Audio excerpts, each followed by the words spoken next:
Hey everyone, my name is Boom Shaka and I wanted to welcome you to another video. In this video I wanted to speak to you guys about a concept where it's I think a Hinduism concept or a Vedas concept, like, so basically based from India, old ancient India, and the yogis kind of came up with it. It's called life force or prana. Every single one of us has a life force that's coursing through our bodies. We call it prana in Hinduism because we think that it's related to our breath. Our breath is our life force. If we stop breathing, we lose our life force. And a lot of us can tell how powerful our life force is by the way we breathe. That's the reason they have they call it pranayama, which is breathing exercises. And they do these every single morning in order to enhance our life force. So we do yoga in order to enhance our bodies and our life force, but our pranayama exercises really enhances our breathing, and our breath is our life force, according to prana, according to Hindu traditions, right? Indian traditions from India, ancient India. Whereas in Chinese tradition, ancient Chinese, or even right now, it's called qi, qi or chi, according to wherever you pronounce it, and that's again life force. And according to qi, our life force it's like chakras actually. And so there's vortexes of energies all around our bodies. Chakras are based on Hindu tradition, and life force or chi energy centers are based on the Chinese tradition. It's really interesting to me how these two traditions, because they're so old, have kind of come up with the same idea, just different names, different ways of looking at it, obviously, but completely exactly the same in the essence of it, which is how powerful this stuff is, and which is why I believe in it so much, because two separate traditions came up with it at around the same time in order to affect or to have the people living a better life, right? So that they're more in tune with their bodies, they're healthier, their life force is stronger, they're able to do more, live longer, live a better life when they live longer, be healthier, be more mobile, all that stuff, right? All the things that we want.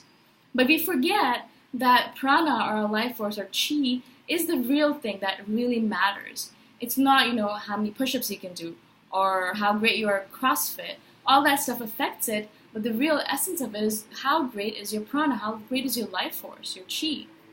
And you can tell that by, a lot of different ways, like a lot of different things. How well do you sleep? How do you get up in the morning? Are you energetic in the morning when you get up in the morning, or are you deflated? How is your yoga session or your exercising? How much do you move during the day?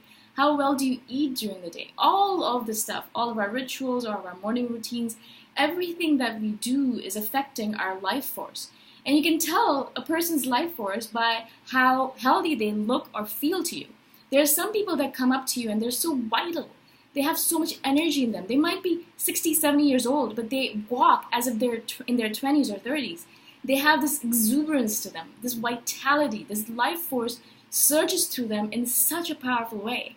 Whereas there are some people in their 20s or in their teens who are walking around as if they're older than they are. They have no energy in them. They have no life force.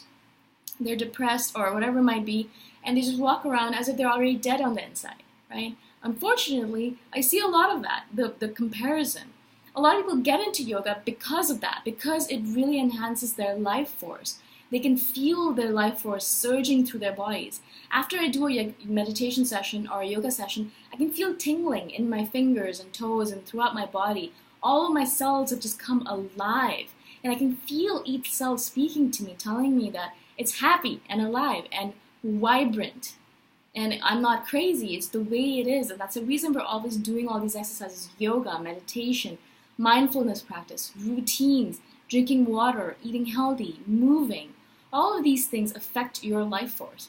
But not only that, do you have a job that you love or hate? That will affect your life force. Do you have like long commuting hours to your job, and do you hate that or like it? That will affect your life force. Are you in a good relationship with your parents or your family or your wife or your partner or whatever it might be? That will affect your life force. Everything affects our life force. And I constantly talk about it because my life force is paramount to me, because I have to do all this creative work, and my life force is the one that allows me to do that. I wouldn't be able to create as much if my life force wasn't as strong as it is. But it wasn't always this strong, and I had to build it up over time, little by little. Everyone can build it up. That's the power of it. It takes a little bit of time, a little bit of effort, but everyone can build up their life force by taking care of all of these little things that affect it. Your nutrition, your movement, meditation, yoga, drinking enough water, your relationships, your career, your creativity, all of the different things that you do during the day affects it. So instead of taking the elevator, you walk up the stairs. That affects your life force. Instead of eating a bunch of fries, you eat a salad or a healthier meal. That affects your life force. Instead of fighting with your mother every single time you call her, you are nice to her and kind to her and see things from her perspective. That affects your life force, right? I'm not saying we're all going to be perfect all the time, but we can do as much as possible to affect our life force because this is our life force, our prana, our chi. This is what we need in order to do all the work on this planet, in order to live a healthy life, in order to live a long life, in order to live a productive life. All of it matters. I hope this makes sense to you guys. Let me know if you guys have any questions about it at all. I'd love to answer any questions. I'd love to talk about this subject with you. I'll talk to you guys the next time around. Bye for now.